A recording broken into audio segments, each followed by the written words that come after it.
दोस्तों नमस्कार। मैं आपका अपना ही कैलाश सामोता, रानीपुरा शाहपुरा जयपुर से।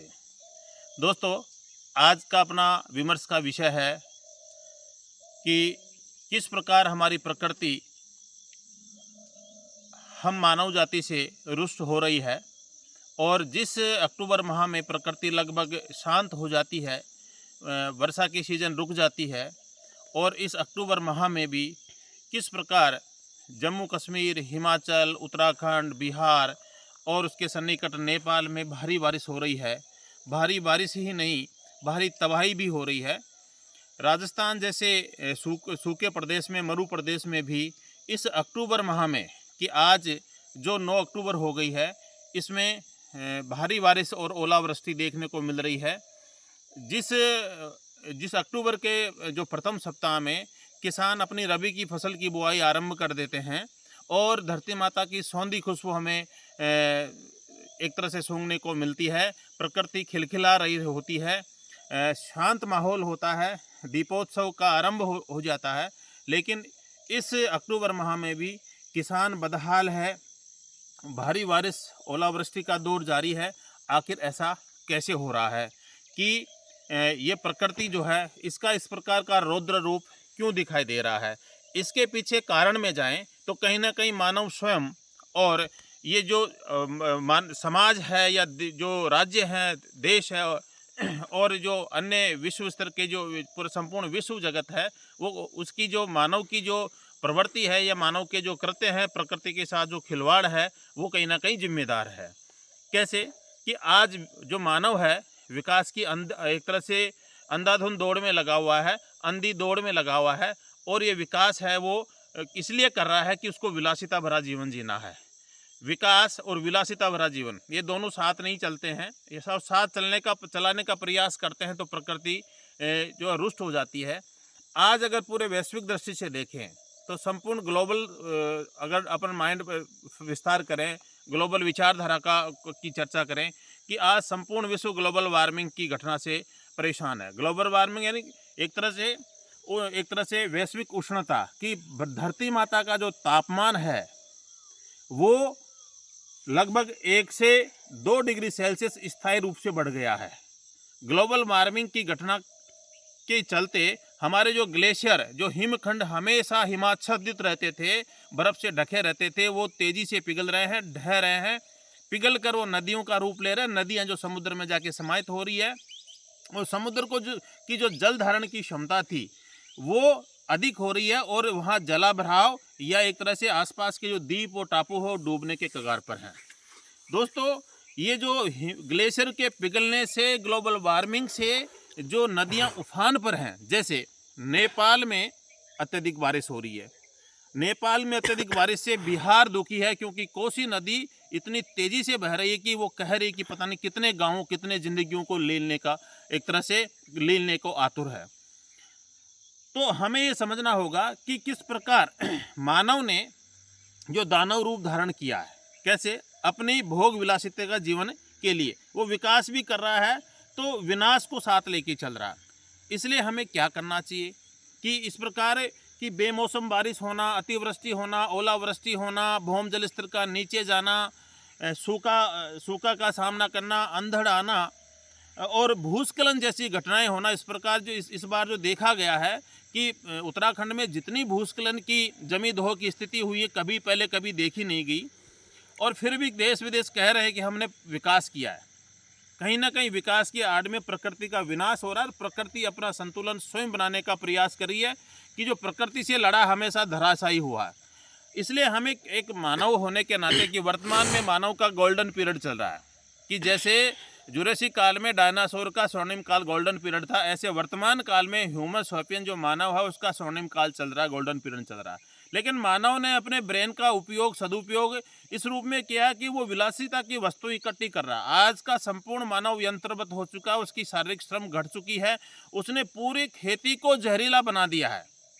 पंजाब को धान का कटोरा कहते थे। 5 पवित्र नदियां जहां पर अपना जल प्रवाहित करती थी, उन्होंने केमिकल का इतना विस्तार किया है, उपयोग किया है कि वहाँ की संपूर्ण मृदा जो है, चाहे वो पराली के जलाने से हो, चाहे केमिकल के उपयोग से, सारी वो केमिकल युक्त हो गई है। नदियों का पानी धूमिल हो गया है, लाल काला पीला हो गया है। और आज वहाँ के लोग जो स्वास्थ्य के प्रति चिंतित हैं, वो कहते हैं कि हमारे हर घर में एक कैंसर का पेशेंट तैयार हो गया और उसकी ट्रेन बीकानेर राजस्थान तक भी आती हैं। तो ये मान ही नहीं रहे, अपने ट्रैक्टर, बोलेरो, फॉर्चूनर, महंगी महंगी फ्लैट गाड़ी, फार्म हाउस तैयार कर रहे हैं। लेकिन अगर उनके पंजाब के स्वास्थ्य की बात करें तो सबसे अधिक स्वास्थ्य में गिरावट यहाँ आई है। वहाँ जो नशे की प्रवृत्तियाँ बढ़ी हैं, अमानवीय कृत्य जो बढ़े हैं। लेकिन प्रकृति ने इस बार वहाँ पंजाब में भी अपना रौद्र रूप दिखाया है और आधे पंजाब को जलमग्न किया है कि जिन पे उनको घमंड होता था, उस खेत पे, उस पशु पे और उस पैदा पे, उनको जमी दो किया, उनमें जलमग्न किया। तो ऐसे ही हम संपूर्ण मानव जाति को समझना चाहिए कि प्रकृति हमें देती है सब कुछ, हम भी तो इसे कुछ देना सीखें। हमारे जो जो जो भौम जल स्तर और नीचे जाने का कारण क्या है? हमारे प्राकृतिक जल स्रोत हैं, ये मृत प्राय क्यों हो रहे हैं? आज हमारी नदी क्यों सूख गई है? या कई नदी है तो वो उफान पर क्यों है? आज बांध कई जगह सूख रहे हैं तो कई बांधों में अत्यधिक जल संग्रह हो रहा है। और क्या कारण है कि अपने प्राकृतिक जल स्रोत, चाहे वो नदियां हो, बांध हो, बावड़ियाँ हो, कुआं हो, एनीकट हो, सब सूख रहे हैं या कई ओवरफ्लो हो रहे हैं। कि जो अपनी जो ऋतुएं थी, कि ऋतुएं जो अपने हम भारतवासी इतने सौभाग्यशाली हैं कि जहाँ 6 ऋतुएं आती हैं, आज ऋतुएं भी अपना अस्तित्व खोती जा रही हैं। सर्दी में सर्दी नहीं पड़ रही, गर्मी में गर्मी नहीं पड़ रही है, अत्यधिक गर्मी पड़ रही है, वर्षा की ऋतु है उसमें वर्षा नहीं हो रही, उसके बाद वर्षा हो रही है। यानी ऋतु परिवर्तन हो गया है, ऋतु अपना अस्तित्व को लेकर संकट में है। और इसके सबके वजह हो रहा है कि मानव की अमानवीय जो कृत्य हैं, प्रकृति के साथ जो दोहन हो रहा है, इसका जो खिलवाड़ हो रहा है। ऐसी हालत ये है कि हम देखते हैं कि अब इस समस्या का समाधान कैसे हो, तो हमें अत्यधिक वृक्षवर्धन करना होगा। प्रकृति के मूल स्वरूप, चाहे इसमें पहाड़ी हो, नदी हो, रेगिस्तान हो, या इसमें जिसकी जो प्राणवायु हो, या भौम जल हो, या इसमें जो भी प्राकृतिक संपदा, इसमें जो एक तरह से खनन के द्वारा निकाली जाए, उस प्रकृति के मूल स्वरूप के साथ खिलवाड़ नहीं करें। कुछ अपने आप को विकासवादी प्रवृत्ति के बताने वाले लोग कहते हैं कि ज़मीन में भी तो धन गड़ा हुआ है, ज़मीन में भी तो मिनरल्स गड़े हुए हैं, क्यों निकाल ले तो क्या फ़र्क पड़ेगा? नहीं, अपने शरीर में भी बहुत सी चीज़ें काम की है, निकाल के बेच दो ना। गुर्दे बहुत अच्छे हैं, महंगे बिकते हैं, हार्ट बहुत महंगा बिकता है, एक सेल कोशिश, अपने आंतरांग ब्लड बहुत महंगा बिकता है, हालांकि ब्लड को तो बेच रहे हो। ऐसे ही धरती माता के घर में जो छिपा हुआ है, उसका आप दोहन नहीं कर सकते, उसका आप उपयोग कर सकते हैं। क्योंकि प्रकृति जो धरती माता में जो मिनरल्स है, जो एक तरह से जो भी मेटल्स हैं, या जो भौम जल है, कोयला है, पेट्रोलियम, सीमित मात्रा में है। और सीमित मात्रा जो है मानव के उपयोग के लिए, उपभोग के लिए नहीं है। आपने ज़बरदस्ती पूरे धरती माता की पूरी अरावली पहाड़ी को पूरा खोखला कर दिया है, रेगिस्तान में भी पाताल तक पहुंच गए हैं।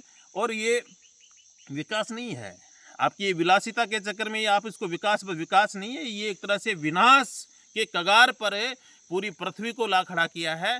तो पृथ्वी के, धरती माता के इस प्राणवायु को, इस पेयजल को शुद्ध रखने के लिए, पृथ्वी का पारिस्थितिक तंत्र, इकोसिस्टम को मेंटेन रखने के लिए, इसको स्थायी और होमोस्टेटिक स्टेज या साम्यावस्था में बनाए रखने के लिए हमें इस धरती का धरती पुत्र होने का फर्ज निभाना पड़ेगा। जितने वृक्ष आप काटते हो उसके 10 गुना वृक्ष आपको लगाने चाहिए, उनका संरक्षण करना चाहिए। और हमें प्रकृति के एक एक घटक, चाहे वायु हो, चाहे जल हो, चाहे प्रकाश हो, चाहे पहाड़ हो, मिट्टी हो, जो भी इसका जो अजैविक और जैविक घटक हो, चाहे इस पर पाई जाने वाली सघन जैव विविधता हो, उसका आप दोहन नहीं कर सकते, उसको आपको सहेजने की ज़रूरत है। वरना ये प्रकृति आपको इस प्रकार से नियंत्रित करेगी कि आप जो ये आपदा को अवसर में भुनाने का प्रयास करते हैं कि भूकंप आ गया, वहाँ जाके लूट खसोट मचा दी, विकास के नाम पे फिर पैसा खा गए, या जहाँ पर भूस्खलन आना वहाँ जाके घोषणा कर दी, जनता के टैक्स के पैसे घोषणा कर दी, वहाँ पे नेता नगरी कर दी, या जहाँ पर जो अत्यधिक माइनिंग हो रहा है, उन लोगों के मकानों में दरार आ रही हैं, और वहाँ के जो वन्य जीव में भग रहे हैं, आबादी क्षेत्रों में आ रहे हैं, तो ये आपका जो विकास नहीं कर सकते, ये विनाश का आपने जो रूप धारण कर लिया। और प्रकृति इस रूप से नाराज होकर अपना रौद्र रूप धारण कर रही है, और इस रौद्र रूप जो है मानव जाति का जैसे डायनासोर विलुप्त हुए थे, उनका गोल्डन पीरियड था जुरासिक काल, वैसे मानव का अपने आप का जो गोल्डन पीरियड है वो उसको लुप्त होना पड़ेगा। आपके अवशेष बाद में आने वाली पीढ़ियां देखेगी ये मानव जैसा एक बिना पूंछ वाला एक इंसान वहाँ रहता था। उसने बहुत अति की, अति दोहन किया, अपने विलासिता भरे जीवन, एयर कंडीशन गाड़ी, घोड़े वाले बंगला गाड़ी वाली जो उसने सोना चांदी खरीदने के चक्कर में, लोगों को दिखावे के चक्कर में हम प्रकृति के साथ खिलवाड़ किया, और प्रकृति ने ही उस मानव को उसकी जो पाप की पराकाष्ठा को धराशायी किया और उसको वापस इस मिट्टी में जमाने का काम कर दिया, दफनाने का काम कर दिया। इसलिए समय रहते हमारे पर्यावरण के प्रति हमारी जिम्मेदारी निभानी चाहिए, और प्रकृति को सहेजना केवल भाषण से नहीं, अपने जीवन में आपको हर दिन एक पौधा लगाना चाहिए, क्योंकि यहाँ जो एक प्रति व्यक्ति जो वन लगाने के लिए वन क्षेत्र आता है वो बहुत कम है। आज स्थिति यह है कि प्रकृति के विनाश से इतनी सारी महामारियाँ आ रही हैं, इतने प्रकार की व्याधियाँ आ रही हैं, इतने प्रकार की संक्रामक बीमारियाँ आ रही। कोरोना तो एक छोटा सा स्वरूप था। अब इस बेमौसम बारिश से, इस ओलावृष्टि से, अतिवृष्टि से, जिस समय सर्दी स्टार्ट उस टाइम बारिश से जिस प्रकार की बीमारियां आएंगी, और जिस प्रकार का आपने ये खेती का पैटर्न डेवलप किया है, परंपरागत और पुरातन कृषि पद्धति को छोड़कर आपने ये जहरीली खेती आरंभ की है, जो आपने अपनी भूख मिटाने के लिए 30 त्योहारों के अवसर पर ये मिलावटी मिठाइयाँ या खाद्य प्रोडक्ट आप बेच रहे हैं, और जिस प्रकार मानव स्वास्थ्य के साथ खिलवाड़ कर रहे हैं, और उसके साथ साथ आप तो खा लिए, लेकिन प्रकृति को जो नुकसान कर रहे हैं, प्रकृति आपको कभी माफ़ नहीं करेगी। इसलिए समय रहते प्रकृति के चहेते बन जाओ, और प्रकृति अपना वर्ण स्वयं करती है, वरना प्रकृति अपना सलेक्शन खुद करेगी, जो इसके अनुसार चलेगा उसी का वर्ण करेगी, बाकी को जमा करेगी। इसलिए हमारी ये जिम्मेदारी बनती है कि अधिकाधिक वृक्ष वर्धन करें, और प्रकृति में कुछ ये जो विशेष नस्ल के जो सजावटी पौधे आ गए या खरपतवार आ गई, जिसमें लेंटाना कैमरा है, जूली फ्लोरा है, गाजर घास है, जलकुंभी है, सत्यानाशी है,